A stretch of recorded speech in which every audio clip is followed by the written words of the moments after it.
The two laws, the two types of laws, I want to delve a little bit deeper into them. So we're looking at God's laws, man's laws. We're looking at the fact that the Bible states emphatically, God says, my ways are not your ways, my thoughts are not your thoughts. I'm paraphrasing. He says his ways are higher than our ways, right? And yet still, people tend to want to still use themselves to judge God by. But I want to talk about his laws. So, design laws, that's his laws. The ability to reality. See, mankind cannot make reality. We can only impose laws, but he made reality, and he made reality to exist on the foundation law of love, and all of his design laws rest on this foundation of love. It is how life operates. Life cannot exist without love. Love is other-centered giving of oneself for the benefit of others. It's who God is. The Bible says God is love, and we see it in nature. As we love, we live. The very fact that Jesus did not stay in the grave is because he perfected love, in that he had all power. He said before he went to Calvary, he had all power. He was given all power in heaven and in earth, but he never used it to save himself. He never used it selfishly, which is the opposite of love. He perfected love, and so he couldn't stay in the grave. We look in nature, we give our carbon dioxide to the plants give us oxygen. The rain gets, the clouds get their water from the seas, passes it over, puts the rain, give the rain, and you have that cycle. In our body, we have the cycle of circulation of the blood. That is how life is. And some of his other laws are laws like the law of truth, the law of peace, the law of happiness, the health laws, the law of cause and effect, which is the same thing as sowing and reaping, the law of worship, all these laws. For example, the health laws.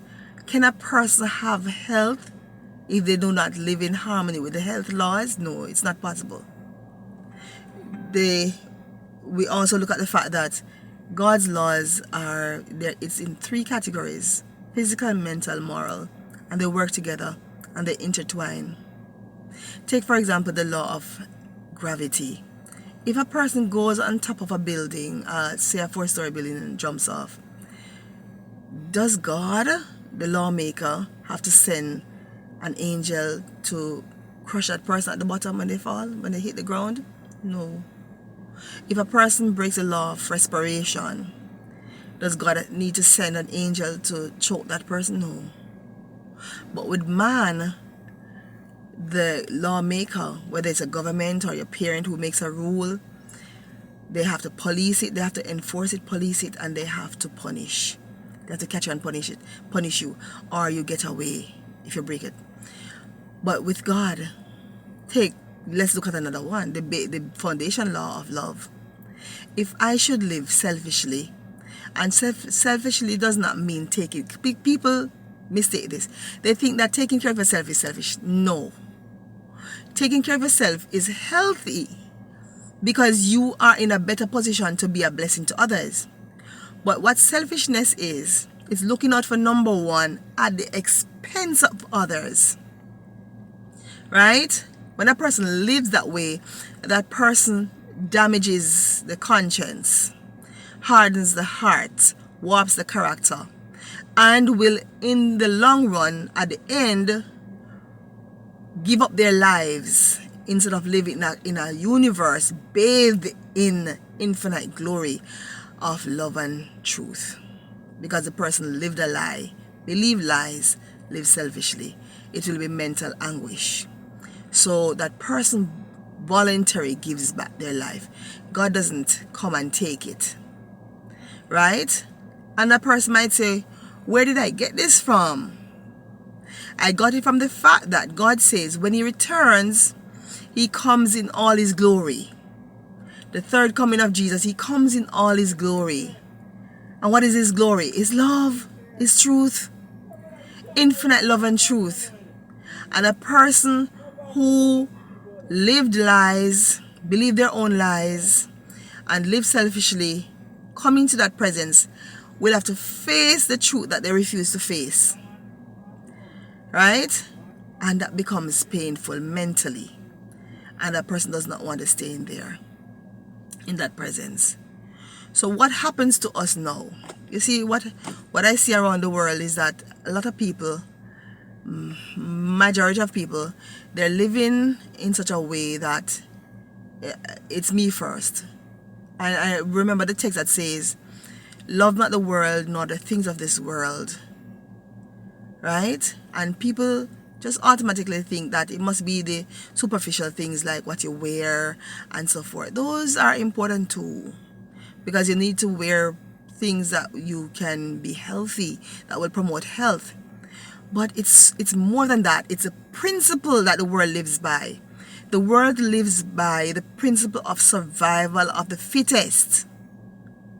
Me first drive. Even if it means I must hurt you, I must be ahead. And people do not feel comfortable if they don't make their neighbor feel less.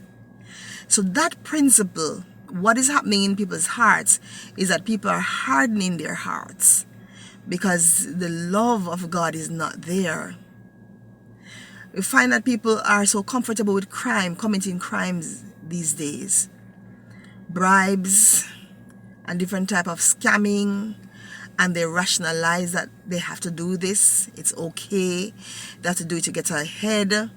And people want to have things. Why do they want to have things? So they can feel better than their neighbor. And in the long run, a person is damaging the faculty in the mind through which the Holy Spirit speaks to that person, till that person comes to the place where they can no longer hear God, not because he's not there, but because they have damaged the receptors. Just like if I have this phone, and if whatever is there to pick up the signal from the cell tower, if I damage it, it can no longer pick up the signal. That is what is happening to people. Even people who are going to church, we are living selfishly, and I must let you know, church is very important. Church is a blessing to society. But people are missing the mark. They are seeing God not as designer and creator, as an imposed lawmaker, and he has to punish people. And so people are not very kind to each other because they become that God that they're worshiping. And over time, if we're not revived, we damage the faculties and God can no longer reach us. So back to the two laws. Why is it important to understand that God works this way? His laws operate on a different level than man's laws, because how his laws operate will tell who he is. If he doesn't need to punish us, right? If we damage our own selves when we move out of harmony with his laws, that means he doesn't need to punish us. That means he's not the destroyer. He's a life giver. And if he's a life giver, he's really the God who loves us, who says nothing can separate us from his love. And if he's that God who truly loves us and wants to save us, and all his actions to us are always redemptive, if I'm worshiping that God, I'm going to become like that God, because there's a law that is called law of worship. It's a law of modeling. I become like who I worship. So I'm going to become a person who loves others, who wants the best for others. Right? Do you see how God is preparing a people to live on the new earth?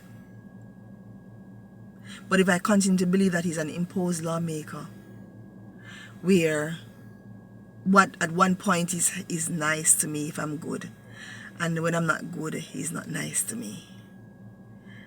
That means when I face people around, when I interact with people at work, at church, in the society, if they do what I would like, I'm nice to them.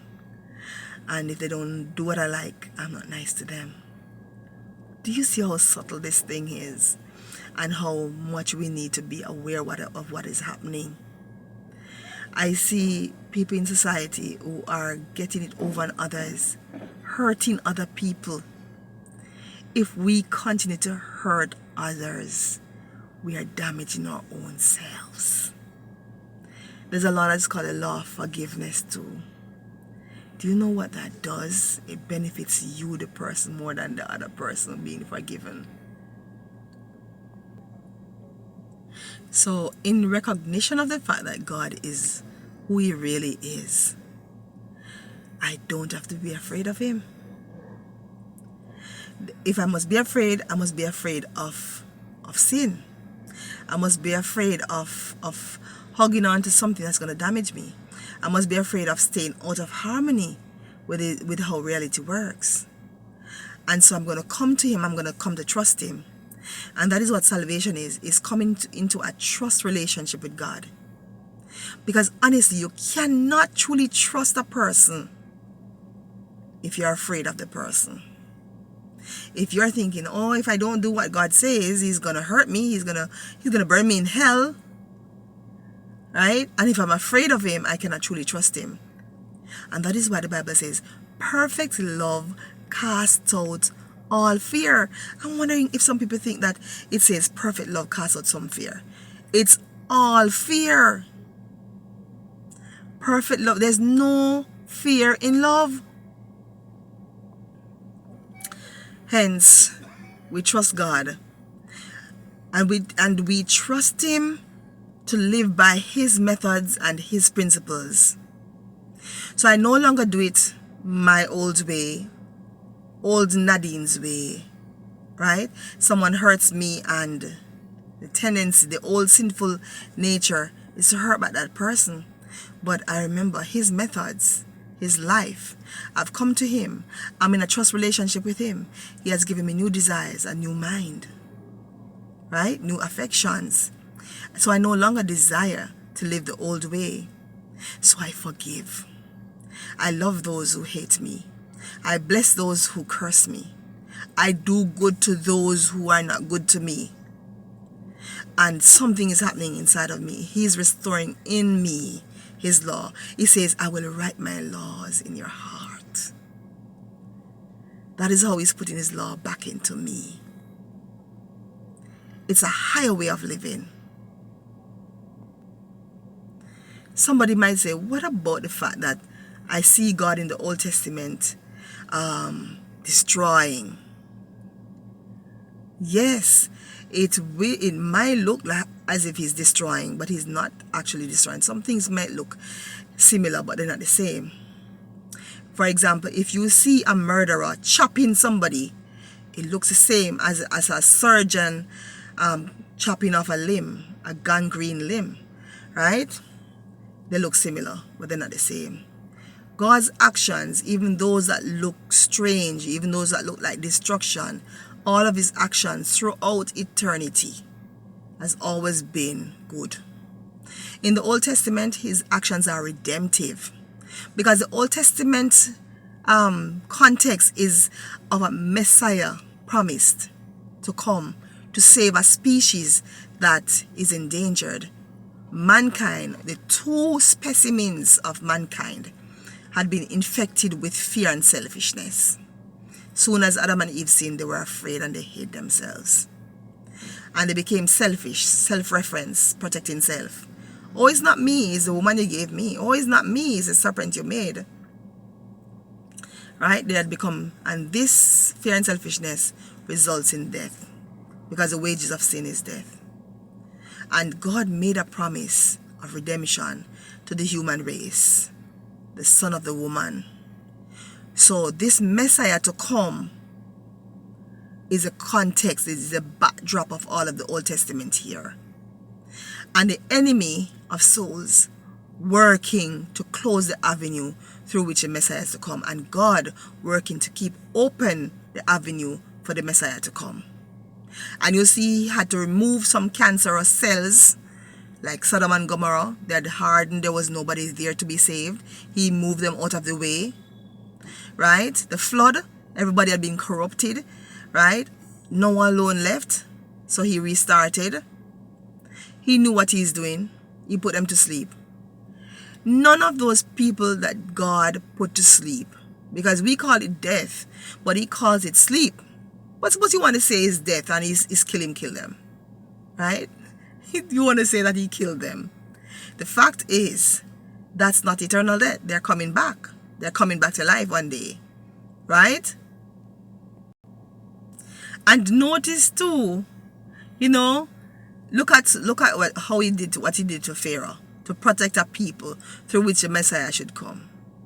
Yet he didn't do it to Hitler. Messiah had already come. So we see here that he was working to keep open the avenue for the Messiah to come. And that is why the focus of the Old Testament was on the Israelites. That's where he was coming through, and the tribe of Judah. Right? Not because he didn't care about others or other nations, but this Messiah is coming for all nations. Coming to save all nations. Yes. And the thing is, there were times that God actually did actively put people to sleep. For example, the groups of 50s that came to Elisha, and he put them to sleep. And this was in the whole context of protecting the people through which the Messiah should come. Because the thing is, if the enemy can corrupt God's people, destroy them or corrupt them, he wouldn't have a willing Mary to cooperate with him for the Messiah to be born through, right? Additionally, there were times when people died, and for example, in the book of Job, when the enemy destroyed Job's children, it was put to God that God was the one that did it, right? Because that is how people, that's what was people's worldview. So we must understand it in context, that God was in the Old Testament keeping open the avenue for the Messiah, and many things that were attributed to God, they weren't done by him. So I come back to the whole idea, God is truly love. He's truly love. And by beholding, we become change. When we serve the God who is truly love, we become like him in character, in mind, and in character. And so we can truly treat others. And then the world will know, the Bible says, the world will know that we belong to him when we love one another. Why doesn't the world know now? Why you don't have people running to God now in groves? Because they're getting mixed signals from us. And we have the mixed signals because we're worshiping a God with a character that is not God's character. And we're worshiping a God who has a character like Satan's because we believe lies about the true God, that he's an imposer. He doesn't impose rules. And so the Bible calls us back from worshiping of the creature to worshiping the Creator, because only creatures makes imposed laws. God, the Creator, makes design laws. So what about the 10 Commandments? As was said before, they come out of the law of love. They're given as a diagnostic tool because we are sick and we needed to see. Paul said, I did not know that I was envying if I did not see the law that says thou shalt not commit. He was thinking it was perfect, but he saw. So this mirror, the Bible calls it mirror, it's an MRI of the soul. MRI of the soul. Healthy people do not need MRIs. It's sick people. So before you had sick people, there was no need for this letter of the law. But the love was always there, which they came out of. So they are design laws. The 10 Commandments are design laws because they come out of the design law of love. But what will be restored into the heart? The law of love. And when we love, we obey our parents, we honor our parents, we're faithful to our spouses, we worship the true God. And Romans 8 says that this letter of the law cannot save us. It is when God restores us, heals us, and restores his law of love into our hearts, we're healed. And can you imagine Friends, can you imagine what it will be like when God's people put away the idea that is an imposed lawmaker, come to worship the true God, become like him in mind and character? What a wonderfulness it will be. People will look at the members of the church and say, wow, I want to be like that. I want to know about those people. Something is happening there. We're going to care for each other genuinely. We're going to have each other's back genuinely. Man, it's an awesome thing. I'm inviting you, wherever you are, my friends on YouTube. Understand, and if you're having difficulty, send me a message, drop me a message in the comments below, and ask me whatever question you have. Ask me. All right, I'm here. But I invite you to come to know, to get rid of the lies, because lies believed breaks the circle of love and trust. We have power over what we believe, but what we believe has power over us. So let's come back to believe the truth about God. And as 2 Corinthians 10 says, that we must stand against anything that is against the true knowledge of God. Right? Anything that makes our God look different from who he is, the God of love. Anything that gives him a two-face, let's get rid of that. That's not who he is.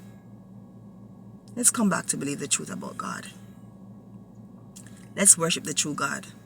Let's become like him in character, in mind and character. Let's get ready to go home with him. He's preparing the new earth. He says the meek shall inherit the earth. The meek are those who love. And the meek are strong people, you know. You see how Jesus was strong? The meek are strong people. He had all power, but he remained meek. Look at him right before Pilate. Meek and gentle. Take care, my friends, and we'll talk again.